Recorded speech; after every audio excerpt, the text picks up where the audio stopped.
Irsyadul ibadi ila sabilir rasyadi.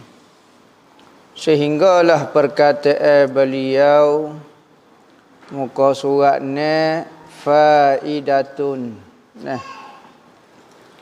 faidatun hazihi faidatun. Barang siapa meninggalkan akal 4 kalimah, 4 perkataan ini nescaya sempurna imannya. Siapa dia? Yang di dalam fikiran dia. Bukan kata di perkataan, di dalam fikiran dia juga dia tinggal 4 perkataan ini. Nescaya iman dia menjadi iman yang sempurna. Gapo dia perkataan yang perlu kita tinggal dan jangan kita perlu fikir mengenai Tuhan. 4 perkataan ini tidak layak berkaitan dengan Tuhan. Pertama, aina, artinya di mana. Selagi mana dalam hati kita, dalam fikiran kita duduk tertanya-tanya di mana Tuhan, orang ni tak sempurna lagi kerana orang ni belum kenal Allah. Dan kaifa, artinya betapa, lagu mana, bagaimana, tu kaif dipanggil. Makulatul kaifa. Kaif dipanggil. Lagu mana, betapa. Jalan belakang. Kalau masih lagi duk tanya Tuhan ni lagu mana, Tuhan tak ada lagu. Tak ada kaif, tak ada kaifiat. Tak ada cara, tu kif dipanggil. Satu benda yang kita boleh royak, kif tu payah. Dan mata, artinya bila. Kalau duk tanya Tuhan bila kau Tuhan ada, orang tak kenal Tuhan. Dan kam, artinya berapa. Tuhan ni ada berapa Tuhan ni berapa Berapa putih dia.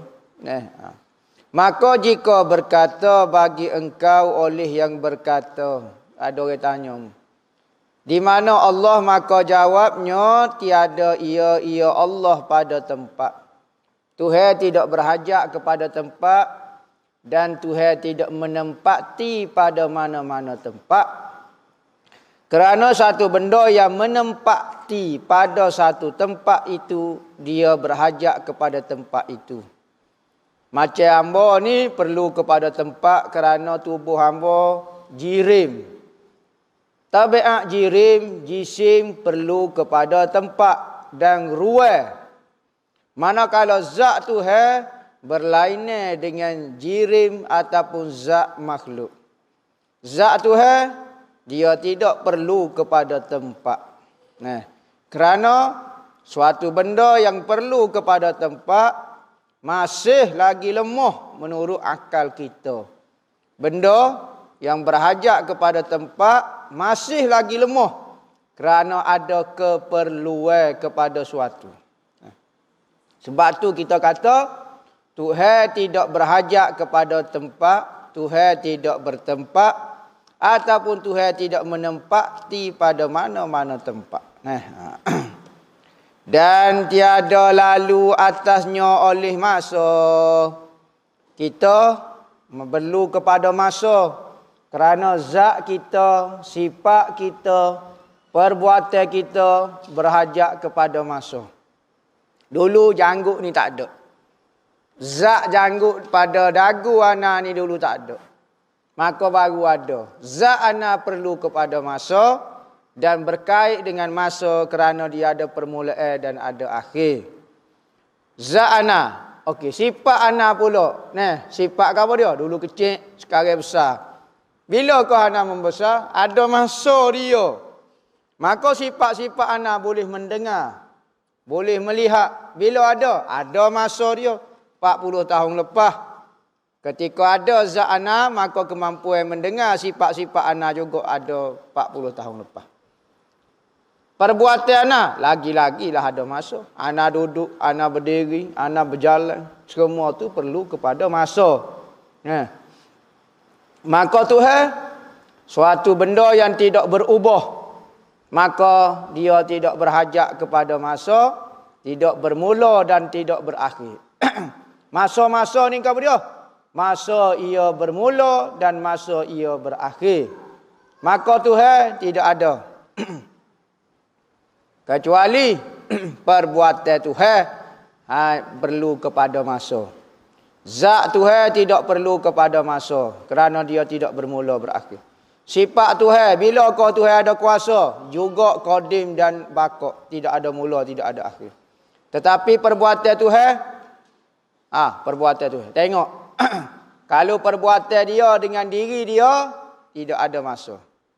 Bila kau Tuhan tengok diri dia, zaman ketuhanan tak ada masa, zaman qadim dipanggil. Tapi kalau zaman makhluk, bila kau Tuhan cipta Zahid, okey, pada ketika hari Zahid lahir. Maka perbuatan Tuhan ada masa. Ya, kerana perbuatan dia berkait dengan hamba.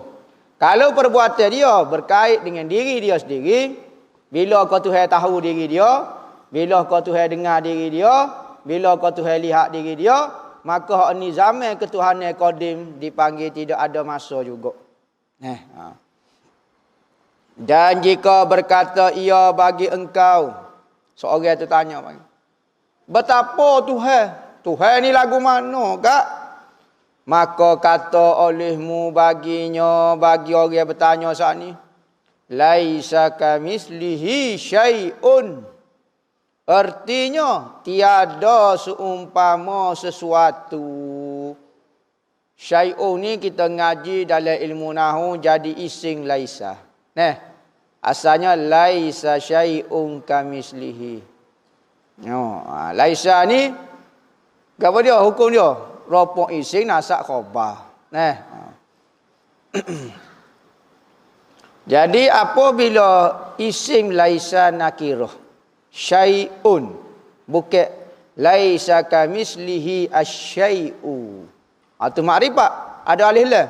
Syai'un nakirah. Jadi isim kepada laisa, maka nafi laisa bermakna nafi umum. Kaedah dia. Isim laisa itu laisa syai'un kamislihi, itu syai'un jadi isim dia.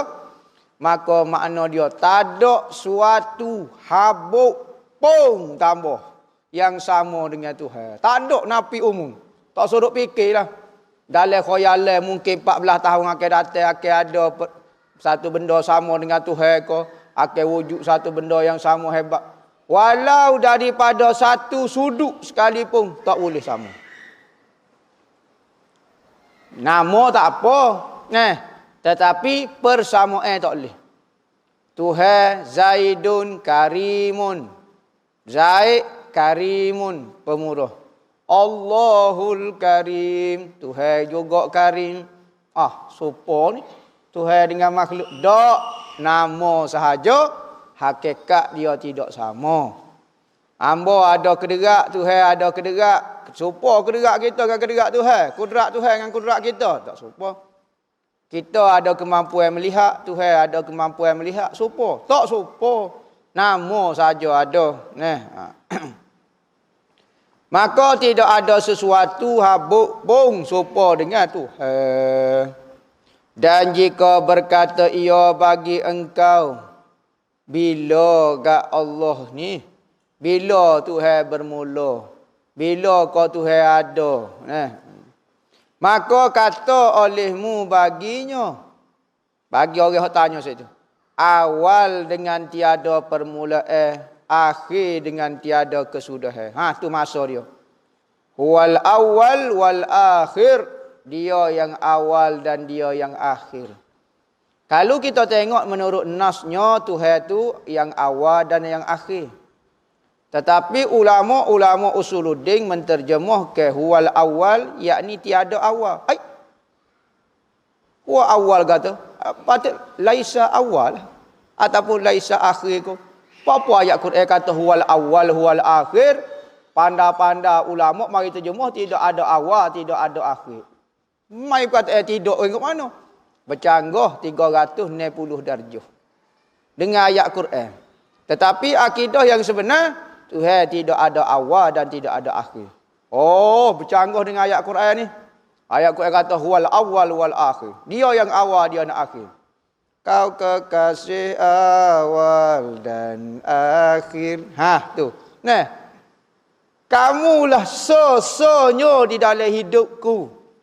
Ketika awal dan ketika akhir. Nah, maknanya tak ada dah. Mung lah semata-matanya. Hok awal, siapa dia hok awal? Mung lah. Akhir, mung lah juga. Maka awal dan akhir sini tidak ada awal dan tidak ada akhir. Tengok ulama terjemuh. Kalau kita ikut Wahabi, wal awal, dia yang awal ni. Masa ambo duduk mengaji di Amir dulu, tahun ketiga, tahun keempat, Tok Guru ambo suruh pergi mengajar. Tubik semua pelajar dia pergi mengajar. Hak ni pergi kapung ni, hak ni pergi kapung ni, hak ni pergi badui ni, hak ni. Ambonya kena di Eden.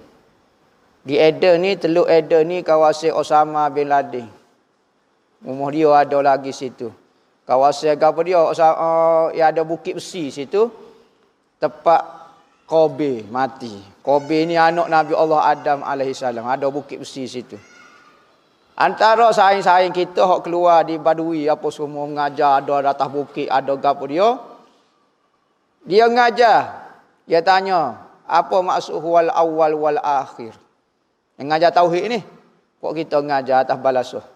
Bawa kitab belaka, pergi di masjid mengajar. Bahasa Arab, ya bahasa Arab. Budak Allah Musayyid Muhammad. Mengajar budak Arab. Arab betul. Bukan orang Kelantan buat nyama bahasa Arab. Ada orang Kelantan Arab sungguh.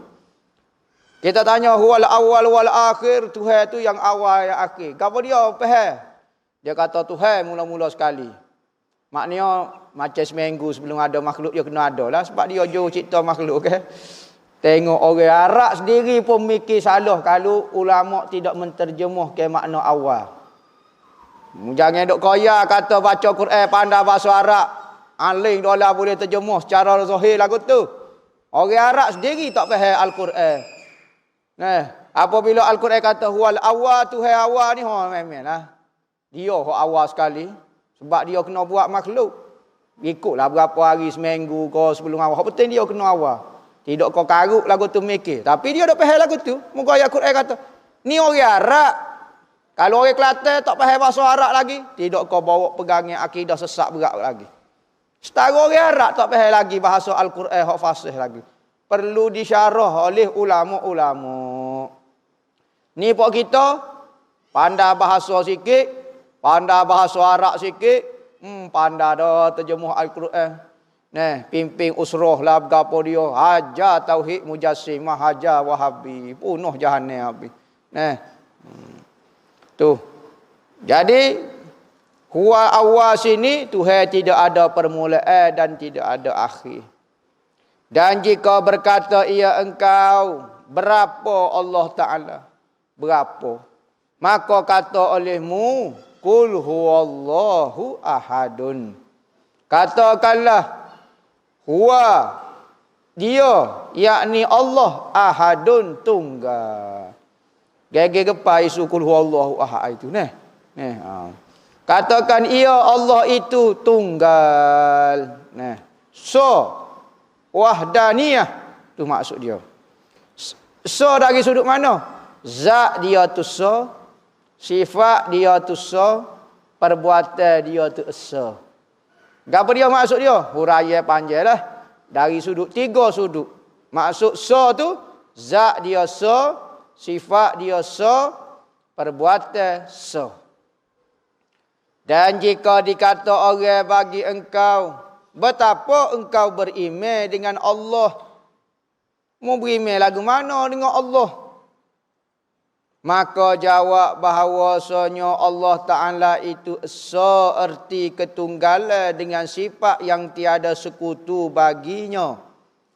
Tuhan itu hanya dia saja yang bersifat dengan sifat ketuhanan. Tak ada benda lain yang ada ciri-ciri sifat Tuhan. Kalau kita kata mutu sika, ciri-ciri mutu tu banyak. Hak ni ada mutu, hak ni ada mutu. Nah, sifat-sifat mutu tu banyak.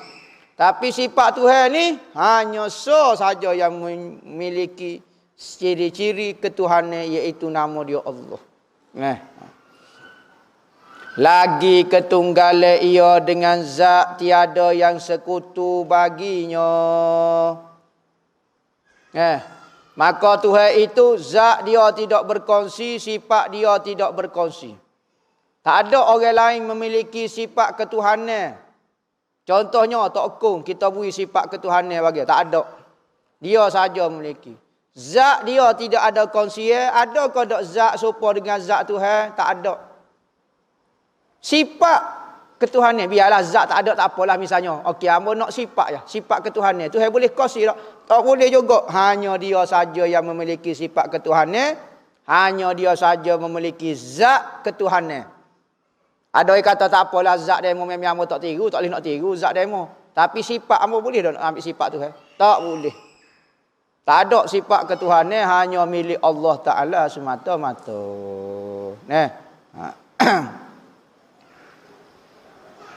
Tiada sekutu baginya. Hidup ia dengan hayah yang qadimah, yang berdiri dengan zat tiada dengan ruh.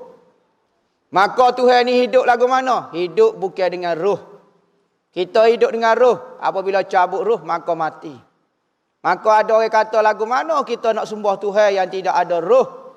Sedangkan kalau benda tak ada ruh, mesti akan mati. Pasti akan mati. Maka kita kata tak semua benda ada roh baru boleh hidup. Kipas tu. Hidup tak? Hidup. Ada roh? Tak ada. Lampu. Hidup. Nyala. Tak ada roh. Kereta je terus start kak. Hidup molek. Ada roh? Tak ada roh kereta. Roh roh basikal, roh pohon kayu. Maka benda-benda tu hidup. Ya. Pokok siap kembali. Kecil, kohopsa. Tak ada roh, tak ada roh. Baru banyak benda, hidup, radio duk kecil. Berang. Tak ada lagi kata roh radio. Tak ada lagi. Maka tak semua benda hidup itu perlu kepada roh. Maka Tuhan, dia hidup dengan sifat hayah. Yakni ciri-ciri Tuhan itu, dia hidup dengan sifat dia. Tuhan hidup dengan kemampuan hidup yang ada pada diri dia. Sebagaimana zat dia itu qadim, kemampuan hidup dia juga qadim.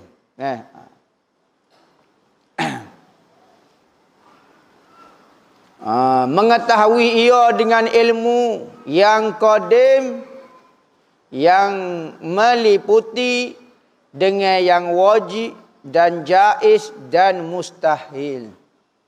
Maka Tuhan mengetahui pula dengan akal, tak? Dengan otak, tak? Kita mengetahui satu benda, banyak benda dah kita ngaji dah dulu.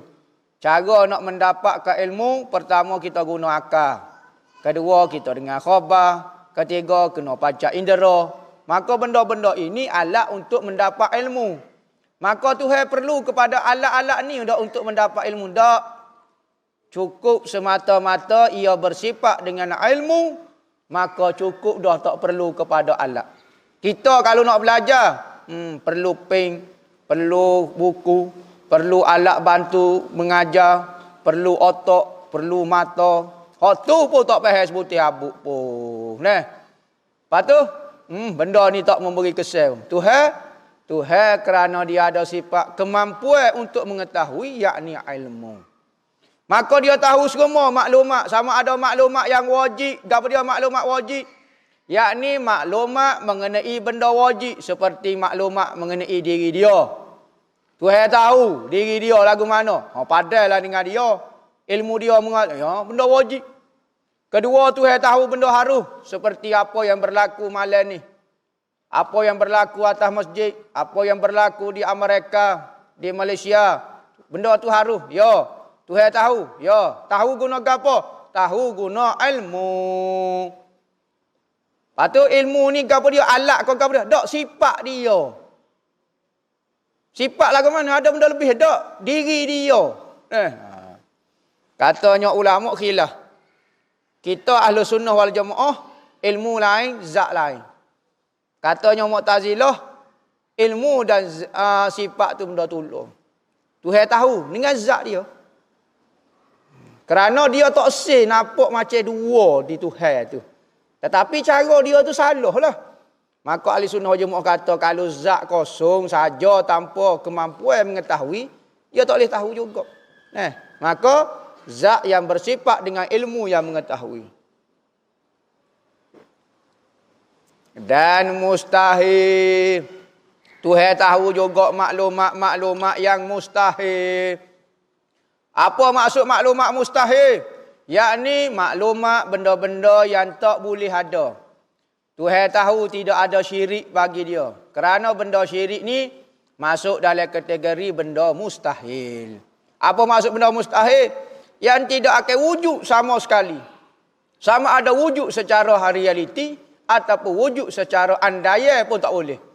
Memang lalu ni tak wujud lagi. Takut minggu-minggu depannya wujud. Tak boleh. Benda mustahil ni tidak akan wujud sama sekali. Sama ada sekarang di realiti sekarang, khariji sekarang, ataupun di akan datang di dalam andaya. Tak boleh juga. Yang kuasa ia dengan kudrat yang qadimah. Tuhan ni berkuasa dengan kudrat yang qadim. Kuasa yang tidak terhingga. Sebagaimana kesempurnaan zat dia tidak terhingga, maka sifat-sifat dia pun sempurna. Tidak ada sekata, tidak ada hingga. Kita ada kemampuan kita. Misalnya orang tu berat 70. Menurut kaedah, dia akan mampu mengangkat 2 kali ganda tubuh dia. Yakni 140 kilo dia boleh angkat lagi. Tu teorinya. Manusia boleh angkat 2 kali ganda tubuh dia. Benda yang paling gagah sekali adalah sumuk. Dia boleh angkat 10 kali ganda tubuh dia. 10 kali ganda. Kalau dia berat, misalnya kita besar ke sumuk.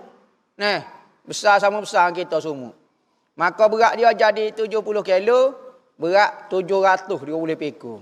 Entah bayar ke satu manusia, kalau sumuk dibesar ke sama-sama, boleh angkat 700 kilo. Besar dia. Tak boleh masuk Olimpik benar pak cerah sumuk ni. Kalau singa, dia boleh angkat 7 kali ganda tubuh dia. Kalau dia berat 300 kilo, 200 kilo, kali 7 kali 3, 2000, 2 tan. 2 tan tu dia boleh angkat lagi. Kita tengok singa dia angkat kubah, awak naik atas pokok boleh lagi. Kita cutera kekoh dengan gigi. Dengan gigi-gigi lekat situ. Tak ada nak akak tak padan dengan kepala kita. Singa ni 7 kali ganda. Yang berkehendak dengan iradat yang qadimah. Tuhan ada keinginan. Semua benda berlaku menurut keinginan Tuhan. Yakni berlaku dengan kemahuan dia. Tidak ada benda yang boleh memaksa Tuhan untuk buat sesuatu. Tak ada benda yang boleh paksa Tuhan untuk jangan buat sesuatu. Maka semua bergerak bimasyiatillah dengan keinginan Tuhan. Bebaslah Tuhan di dalam ketuhanan dia dan keinginan dia. Ada orang boleh masuk capung, maksa dia, tak boleh. Ikut dia lah. Dia nak buat orang ni bahagia ke, tidak bahagia ke, nak buat orang ni Islam ke, nak buat orang ni kafir ke, nak buat orang ni hidup ke, nak buat orang ni mati. Terpulang kepada dia. Keinginan mutlak kita. Keinginan kita. Mana-mana tak jadi. Nak nikah, tak jadi. Tak ada apa. Tak si nikah, ternikah dah pula. Tak jadi berlaku. Semua tak jadi berlaku hak kita nak. Nak jadi orang alim, tak jadi. Semua hak molek tak jadi berlaku. Hak jahat, jadi pula. Pelik sungguh. Pok kita ni lipat alik kat tu. Maka Tuhan bebas dengan keinginan dia. Tu baru Tuhan yang sempurna. Kalau Tuhan masih dipaksa, Tuhan masih rasa ya pun kita tak boleh Tuhan ni. Dia mesti kena bebas dengan keinginan dia. Ya nak apa dia boleh berlaku. Mendengar ia dengan samak yang qadim. Dia mendengar dengan kemampuan mendengarnya yang qadim sebagaimana zat dia yang qadim. Bila kau Tuhan dengar zat dia? Zaman azali. Ada permulaan, tidak ada dipanggil. Zaman ketuhanan, orang tidak tanya masa. Orang tidak tanya bilakah. zaman Tuhan dengan diri dia, maka tu zaman azali, zaman qadim, tidak ada permulaan, tidak ada akhir. Dan melihat ia dengan basar yang qadim. Tuhan melihat dengan kemampuan melihat, yakni sifat melihat yang ada pada diri dia. Bila kau Tuhan lihat diri dia? Zaman qadim. Bila? 15 juta tahun sebelum ada makhluk. Zaman Tuhan orang tak tanya. Zaman makhluk bermula dipanggil faslul imkan. Faslu imkan. Bermula fasa kejadian mungkin makhluk. Sebagaimana ulama-ulama tauhid menyebut, makhluk yang pertama adalah nur Nabi sallallahu alaihi wasallam. Hamba mengaji tok guru hamba syarah nur belaka. Ada orang kata air, ada orang kata gapo, tu tak tahulah. Tapi hamba mengaji nur dia panggil. Nur Nabi Sekalipun hadis ni ada khilaf, tetapi ramai tok guru syarah lagu tu. Hamba pun tak tahu apa dia pilih pendapat tu. Hamba muka ngaji tak pandai, hamba ikut dia. Caga atas dia. Kalau dia sesat, beribu anak murid dia, sesat sekali ngamba pun sesat juga. Tetapi ada nas juga. Hadis ni disebut di dalam Musannaf Abdul Razak. Orang cek-cek tak ada pun hadis ni. Dalam versi terbarulah. Tetapi ada setengah cetok lama-lama dalam Musannaf Abdul Razak disebut hadis ni. Kerana perbahasa ilmu hadis maka dikaitkan juga dengan dalam bab ilmu tauhid. Tuhan melihat bila kau Tuhan tengok zat dia, zaman qadim. Makhluk ketika bermula faslul imkan.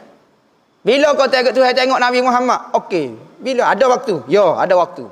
Bila? Tak tahu, tapi adalah waktu dianya. Yakni makhluk yang pertama dicipta. Maka Tuhan pun tengok makhluk tu. Bila? Ada waktu dia panggil faslul imkan. Fasal era dipanggil. Waktu jumlah ni era berlakunya makhluk, zaman kejadian makhluk. Berkata-kata ia dengan kalam yang qadim. Tuhan berkata-kata dengan kemampuan berkata yang ada pada diri dia. Sebagaimana kita boleh berkata-kata, ni kemampuan anak tekak kita ni Tuhan letak di anak tekak kita kemampuan mengeluarkan suara sehingga orang boleh kecek, boleh dengar perkataan kita. Berdiri ia di zat, tiada ia huruf dan tak ada suara. Kemampuan berkata itu tidak berhuruf bersuara. Berhuruf bersuara tu itu perkataan ataupun bercakap. Bercakap bunyi huruf, bunyi suara. Kecek berbuat bunyi huruf, bunyi suara. Kalau tak kecek, kemampuan berkata-kata tu ada. Bunyi huruf tak bunyi pun. Tapi berkecek tu huruf suara. Berkecek lain. Kemampuan untuk berkecek tu lain. Yang kekal ia tiada binasa. Tuhan tu kekal. Zat dia, sifat dia tidak binasa. Yang banyak menjadi. Tuhanlah yang banyak menjadikan makhluk. Lagi yang memberi rezeki. Sama ada rezeki hissi ataupun rezeki maknawi. Rezeki yang kita nampak ataupun rezeki bangsa makrifat, bangsa ilmu, bangsa iman. Hak tu rezeki maknawi, yakni benda yang di dalam. Makna. Manakala rezeki yang di luar, rezeki sehat, rezeki kenderaan, rezeki gapo tiada sekutu baginya. Tidak ada orang standing. Sekutu ni maknanya apa? Ahli-ahli bersekutu. Nampak? Bersekutu ni sama hebat, setanding, seganding, sejajar, selarah dengan Tuhan, tak ada orang. Setahap Tuhan.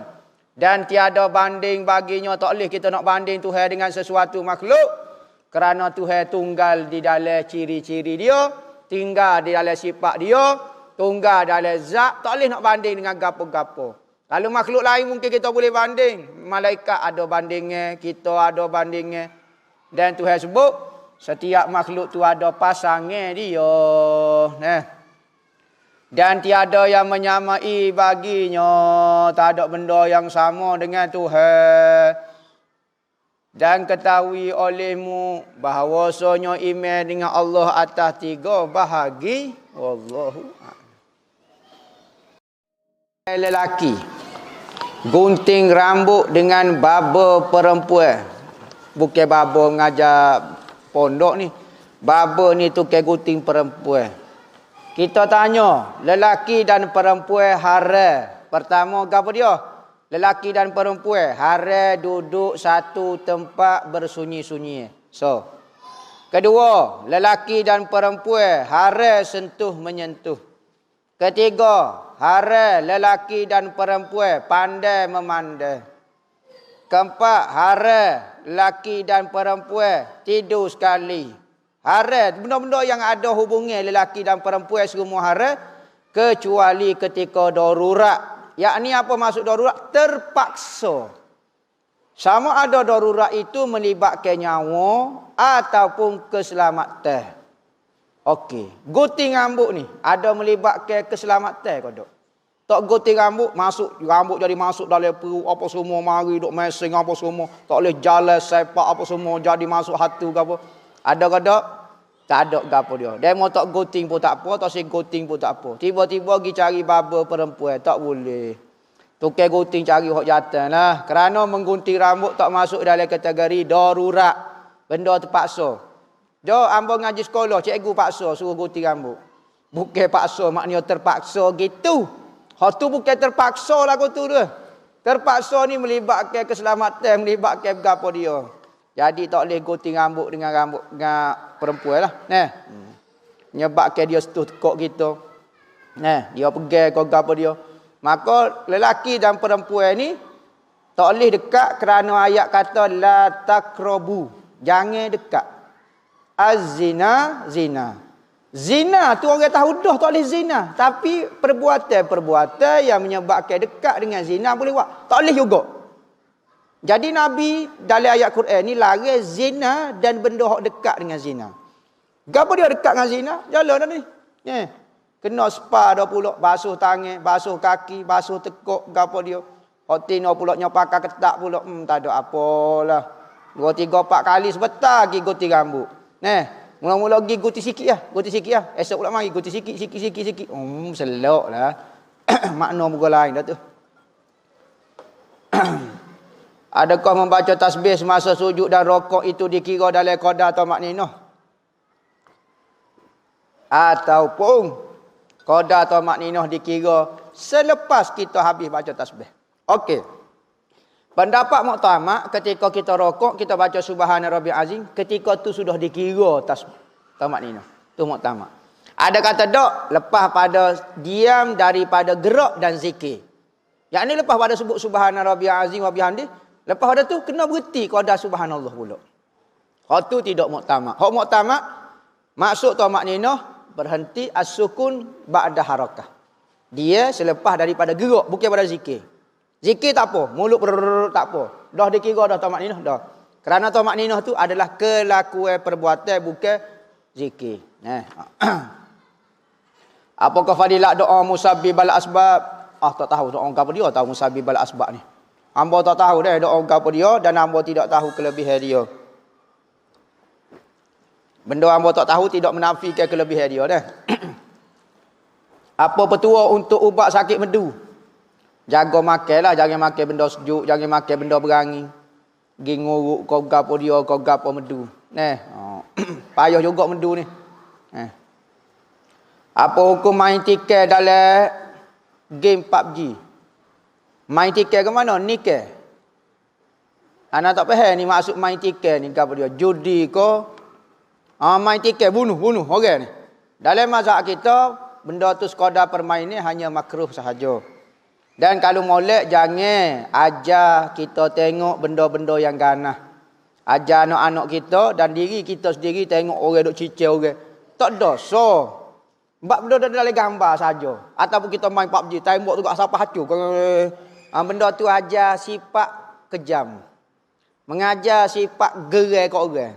Tu menakut pahitnya. Boleh M60 tu kat tembok habis. Semua pohonnya tembok. Ini gila. Nak pelepah. Kita takut lama-lama otak jadi geng. Dia merasa kehidupan ni adalah PUBG berlaku. Berapa banyak ada orang sakit mental main PUBG, maka dia rasa ni PUBG berlaku. Yang ambil pisau dia cicil mak ayah dia. PUBG je tu. PUBG. Bangunlah ayah. Mati selok lah kawan tu. Bukan PUBG ni ayah ni betul-betul. Orang kafir nak racun pemikiran otak manusia. Hak tua main PUBG juga. Kalau boleh kawal tak apa. Cuma hukum dia makruh lah. Tapi kesal dia sangat bahaya, sangat tak molek. Tapi hukum mai makruh saja. Nah, kadang-kadang orang boleh kawal. Subhanallah. Subhanallah. Masya-Allah. Allahumma salli ala Muhammad. Allah. Kadang-kadang nah. Pok ni main nah. Tu PUBG. Makruh saja. Main tikai kau tembok kau gapo dia, cabut tekuk kau gapo dia. Apa kau amalan terbaik untuk pelajar SPM? Soalan pada masyarakat. Pertama ginilah. Ambo kalau bab periksa bab sekolah kena faham pendirian ambo mengenai sekolah, pendirian ambo mengenai CJ, pendirian ambo mengenai mengaji bukan kerana Allah ni sangat ambo tak suka. Ambo sebut jelas lalu, di live ni boleh sebut lalu. Jadi kalau nak mari suruh lulus SPM ko, suruh gapo, ambo rasa tak berapa nak penting sangat fikir benda lagu tu. Nah, fikir hok fardu ain dululah. Tapi kerana nak minta juga amalan untuk pelajar SPM adalah membaca buku teks sekolah. Jangan baca buku tambahan. Kaedah dia soalan SPM akan keluar menurut buku teks sekolah. Nah, baca buku tingkat 4 dan tingkat 5. Jangan baca buku STP. Kalau tidak memang tak ada jawapan dalam buku STP, CJ tak pakai, memang tu. Hak tu tak ada gapo dia. Jadi kena baca buku teks sekolah pertama. Amalan terbaik tu baca buku teks. Tak usah duk belilah buku. Mek nak beli buku tambahan. Tak payah. Nah, tak usah duk perhabis pitih. Buku sekolah tu banyak dah, baca. Kita ambil di gapo dah, buku sekolah tu faedah apa dia tak usah baca. Baca sampai habis. Nah. Semua jawapan duk dalam tu belaka. Ni duk beli buku tambahan. Koya nak pergi tuition, periksa boleh tak ada faedah. Baca buku teks sekolah. Nah. Banyak berzikir. Pelajar-pelajar sekolah kena banyak istighfar, banyak selawat. Kalau boleh dalam poket tu di samping kata sapu tangan, tisu, buat lap muka apa semua. Nama koya kontrol maco, okey bawa sabeh sikit di sekolah. Bawa sabeh di sekolah. Mudah nak berzikir. Duk saja berzikir, jangan tengah duk mengaji. Lagu tu. Banyak ke berzikir orang ngaji sekolah. Kerana kita tengok pelajar-pelajar sekolah lah ni sangat akhlak merudung sangat. Guru-guru mengadu masalah pelajar-pelajar sekolah cukup tidak ada adab. Kerana di sekolah tidak ada ajar pelajar adab. Ada pengajian moral, pengajian akhlak ahli sunnah wal jamaah. Kau dah? Kau dah? Pengajian Islam, pengajian kau dah? Al-Quran dan hadis kau dia ni. Tapi kita tengok pelajar semakin ada masalah.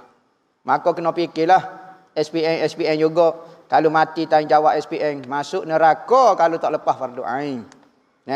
Jadi di samping kita fikir bab SPM, fikir gak kita dengan Tuhan CJ pada masyarakat kita. Bolehkah orang awal jadi wali dan bagaimana nak jadi wali? Oh, soalan ni. Supaya anak ni majlis tertinggi pelantikan wali ni. Boleh kau ada orang awal jadi wali? Harus hukumnya. Siapa-siapa dia Tuhan nak melantik, nak mengangkat dia, pangkat dia menjadi kekasih Tuhan. Boleh. Bahkan kita tengok ramai wali ini adalah orang awam. Kerana apa? Kerana bersihnya hati dia.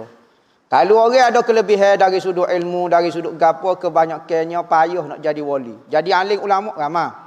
Tetapi nak jadi hati bersih payah kerana ada kelebihan pada diri dia. Orang pelajar bijak, dia akan rasa kebijakan dia. Tapi kalau pelajar bodoh, tak tahu selalu. Engkau yang bodoh, tak tahu apa dia, tak ada kelebihan. Hati serik ya. Hak berat lagi dalam bodoh, hati belok dah pula. Itu masalah juga. Maka tidak mustahil orang awal boleh jadi wali. Bagaimana nak jadi wali? Katanya Syekh Abdul Qadir Jalani, buat apa Tuhan suruh, tinggal apa Tuhan larang, insya-Allah jadi kekasih Tuhan. Orang yang Tuhan sayang.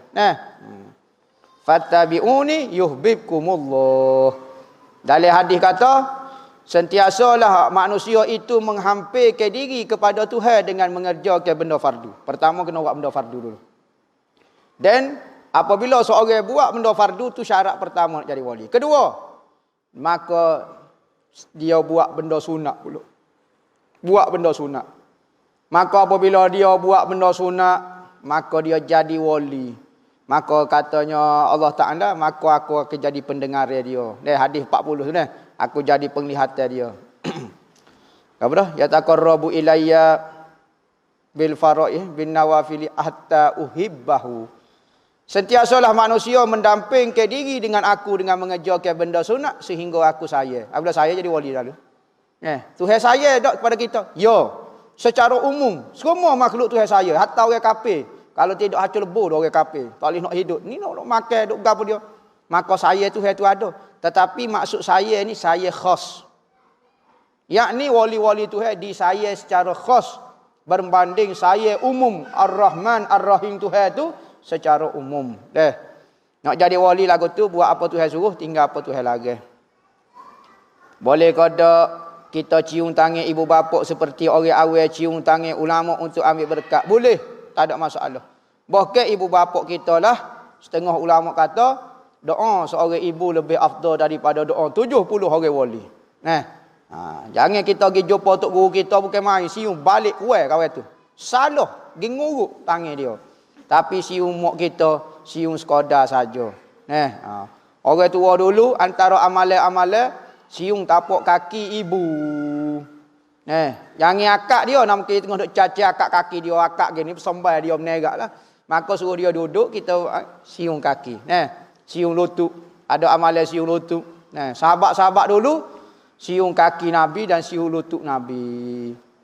Bukan India cium gini, cium kaki. Dok sahabat buat, tak jadi kafir. Maka cium kaki mu ayah ibu secara khususnya tidak jadi kafir. Al-jannatu tahta aqdami ummahat. Syurga itu berada di bawah tapak kaki. Tengok, Islam mengangkat seorang ibu begitu tinggi sehingga mengatasi syurga sendiri. Mulianya seorang ibu. Kalau mu rasa mu nak syurga, syurga tu berada di bawah tapak kaki dia. Bukan kata di bawah tekuk sikit kau apa. Tak. Bawah tapak kaki. Ibu mu lebih mulia lagi. Tu maksud dia. Boleh kada solat jenazah gaib pada Rasulullah? Astagfirullahalazim, ni sudah. Bagaimana cara boleh buat wirid dak? Sudah. Ya kaedah dia dalam mazhab kita, orang kita nak semaya jenazah gaib ni mesti ketika dia meninggal kita sudah akil balik. Lepas tu awak akil balik dah masa Rasulullah meninggal dulu 1400 tahun lepas. Masa tu hamba dah balik dah. Maka boleh semaya mayat untuk Rasulullah kerana demo sudah akil balik. Padamu buat apa umur nampak muda? Memanglah ambo kelahiran semula. Mengarut belaka dah tu. Tak ada belaka, tak boleh dah kita nak solat jenazah Rasulullah. Jangan giri raudhah tu buat semaya so nak gaib gapo semua tak sedap mengarut dah.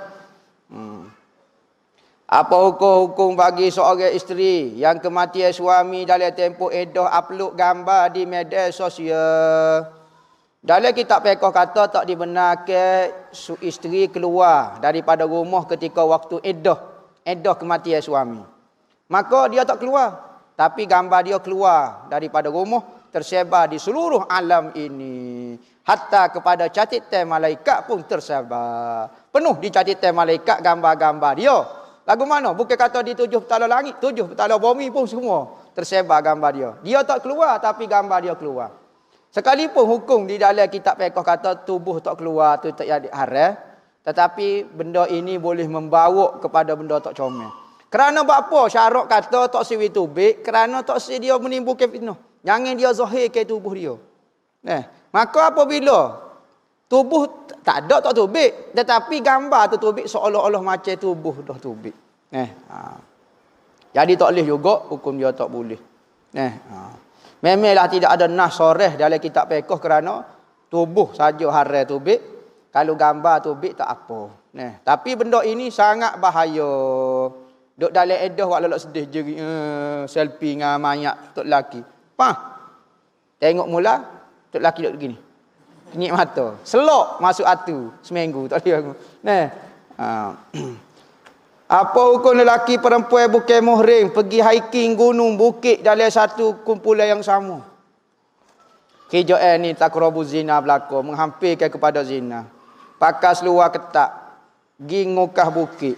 Hok tino duk depan, tak boleh ukah, hok jatuh pula tolak. Tak apalah saya tolaklah. Nampak deh. Hok besar-besar tak saya tolak, hok kecil-kecil, hok comel-comel nak tolaklah. Nama perangai setan berlaku lagu ni. Bukan kerjaan seorang mukmin wak kerjaan lagu ni. Jatuh dengan laki pergi ukah bukit. Takut ukah muka lain. Takut jadi muka lain dah pula. Tak sesuai perempuan pergi tempat-tempat lagu tu. Naiklah kalau kita time perang terpaksa kena ukah bukit selamat diri tu bab lain. Hak ni pergi saja-saja pakai baju ketat, pakai seluar ketat, panas pecah baju dah pula. Selok orang tu. Hak duk pucuk tu jatuh golek lagi. Jadi benda-benda takrabu zina berlaku.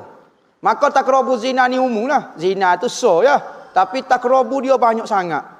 Program-program, macam-macam, gambar-gambar, suasana menyebabkan takrabu zina. Maka takrabu tu haram dah. Ya haram. Zina tu memang dah. Takrabu tu haram juga. Boleh Ustaz royak amal gapo hak paling molek untuk diamalkan di akhir zaman ni, selawat banyak-banyak, istighfar banyak-banyak. Kalau boleh selawat pagi-pagi 1000, istighfar malam-malam boleh 1000. Amal hak tu. Insya-Allah moleklah hidup kita di akhir zaman ni, zaman fitnah, zaman gapo. Batal dak semaya kalau telan air hidung kita ketika sesama. Terima kasih. Telan ni. Air. Okey, kalau air ni masuk gini daripada hidung ni masuk kat ni, maka tak ada masuk ke mulut, okey hukum dia tidak batal. Tapi kalau air ni seruk masuk ke pipi dulu, mulut dulu, buat gini, maka hukum dia batal. Mohon nasihat untuk mu ayah yang selalu bergaduh. Ramai di luar sana ibu bapa selalu bergaduh kadang-kadang di depan anak-anak. Nasihat dia, jangan bergaduh. Hidup happy-happy, jomblo happy. Jangan duk balah depan. Kita gini, apabila kita jadi mak ayah, kena mata nah, kena mata. Jangan buat kerja yang menyebabkan hilang hormat anak kepada ibu bapa. Balah, buat tindakan kasar, ayah napa mak depan anak. Boleh tapa rupanya orang Tino. Maka dia terima pelajaran direct daripada mak ayah dia. Banyak pelajaran salah lah ni kita tengok ibu bapa tunjuk di hadapan anak. Sekali pun kita kata, saya tak pernah ajar mak anak saya menyopoh. Mari mengadu kita. Saya tak pernah mengajar anak saya kecek ngaruk. Dia duk sopoh untuk laki dia. Dia duk caruk untuk laki dia. Saya tak pernah ajar dia. Belajar dengan orang lain ni. Belajar dengan setan. Setan pula kena. Dia duk tunjuk ajar kepada anak-anak dia. Tiba-tiba setan pula kena. Nyanyo setan. Mujurlah setan tu tasawuf juga. Tak ada mari mengepek jawab ataupun kena ke sama ke.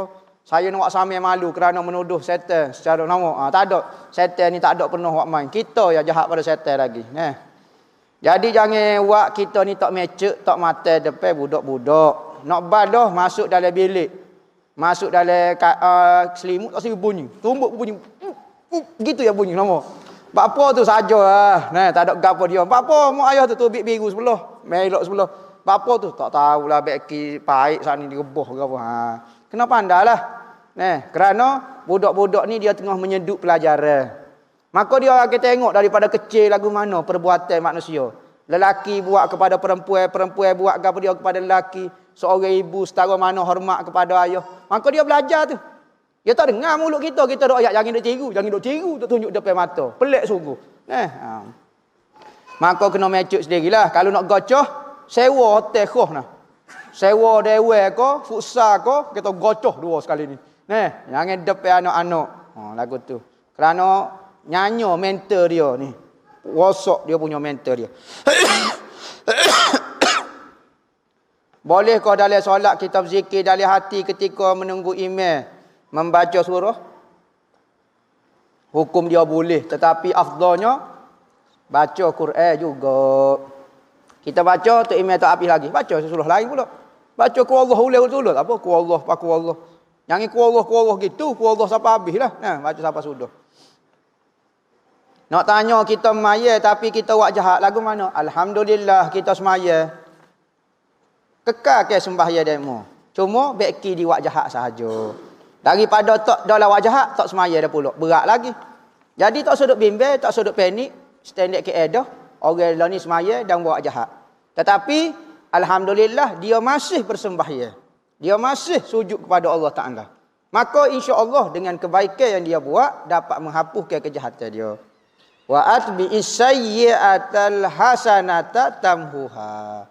Ikutilah, susulilah kejahatan itu dengan kebaikan, nescaya kebaikan itu akan menghapuskan dia. Lepas buat jahat sedekah kat orang. Lepas buat jahat semaya. Pas semaya pula, pas semaya. Mudah-mudahan semaya tu mengkifarat ke dosa-dosa kita. Nah, tapi biar usaha jugalah untuk tinggal sembahyang tu. Tinggal jahat tu. Apa hukum pakai braces? Abah saya cakap haru. Abah saya cakap haram. Sebab mengubah ciptaan Allah. Mana satu yang betul? Braces ni pendakap gigi. Besi tu kan? Hok dakap gigi. Nama nak suruh betul gigi. Apa hukum dia? Hukum dia harus. Bahkan setengah tu menjadi sunat pula. Kerana ada orang gigi dia tak comel. Gigi dia tubik kau ni, tubik kau ni. Tidak kau malu dia nak jumpa dengan orang. Macam siung lagu tu. Raja bersiung lagu tu. Nak makan nasi payah. Cocoh di talai nasi. Jadi payah pula. Pinggir tak cakap beli, pecah. Dah nak makan pun kena gigi. Pecah gigi dia.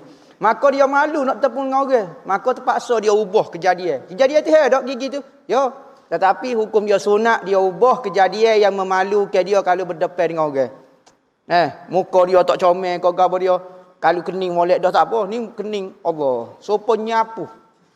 Malulah dia nak temu dengan orang. Maka dia pun terpaksa lah guting comel sikit. Buat bentuk gapo dia. Tak apa, tak dosa, tak dosa. Jadi maksud merubah kejadian Tuhan, hak haram adalah mengubah kejadian Tuhan hak comel dah. Hak benda yang kita tak malu kalau pergi depan orang. Supaya orang tindak juga misalnya. Selok kain sikit jalan Allah. Supaya kapek. Supaya orang jatuh betih. Maka malulah dia nak pergi jalan depan orang tengok Allah, orang ni jatuh. Kau sebenar, kau siapa dia benar. Maka boleh dia bersih ni, bulu kening bulu kaki ni. Cukur kau apa dia jadi bersih. Boleh, tak ada masalah. Hak ni kata tak boleh berlaku. Tak boleh berlaku nyanyolah. Kalau hak molek dah tak apa, kalau hak tak molek. Adakah sesembahyang jika terkeluar tahi telinga misalnya? Bagaimana pula kalau terpegang?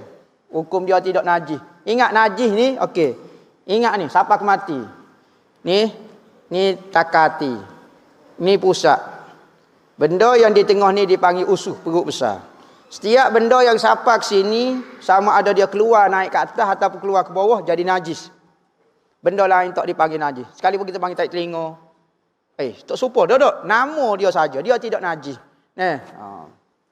Tersetuh kau, tengok semaya, cocok gini. Basuh puah duduk saja. Maya, boleh maya misalnya. Tak batal. Tak batal hukum dia. Saya berniat untuk buat upah haji pada arwah ayah, tapi niat saya tu macam ni. Selagi saya tak buat ke upah haji untuk ayah, selagi tu saya tak ke berkahwin. Berat kahwin ni. Yang menjadi masalah sekarang, masalah dah. Saya belum kemampuan nak buat, sudah. Tapi dah ada orang masuk minat. Sudah. Haji hamba janji, lepas hamba buat haji kepada ayah hamba baru hamba nak nikah. Lah ni ada orang masuk pinai dah hamba. Lagu mana tak tahu. Haji tak buat lagi ke ayah hamba. Lagu mana hamba royak saat ni. Kata tak akan nikah kecuali lepas pada buat haji. Soalan saya, perlukah saya urus ke upah haji arwah dulu? Atau saya boleh kahwin terus kemudian baru usaha ke upah haji? Saya buntu, Ustaz. Masalah dia tanya kita. Dia buat masalah, kita selesai pula. Ni masalah belaka. Tak apa boleh. Kita nikah dulu pun tak apa sebab kita tak ada buat istilah sumpah nazar apa dia. Maka tu hanya perkataan biasa saja. Boleh kita engkar, boleh kita engkar. Tidak ada sebagai kifarat, tidak ada sebagai perjanjian. Hanya perkataan saja. Macam kita berazam. Ambo ingat nak maya sunat tak setinggal. Tinggal juga. Dosa? Tak dosa. Sekadar azam saja. Tetapi kalau siapa peringkat nazar ataupun sumpah tu baru berdosa kita engkar. Kalau semata-mata macam ia kata saat ni deh. Nak buat umrah, tak buat haji kepada mak ayah baru saya nikah. Tu sekadar kata-kata saja. Boleh kita buat, bolehlah nikah. Selamat berjaya. Wallahu a'lam. Al-Fatihah.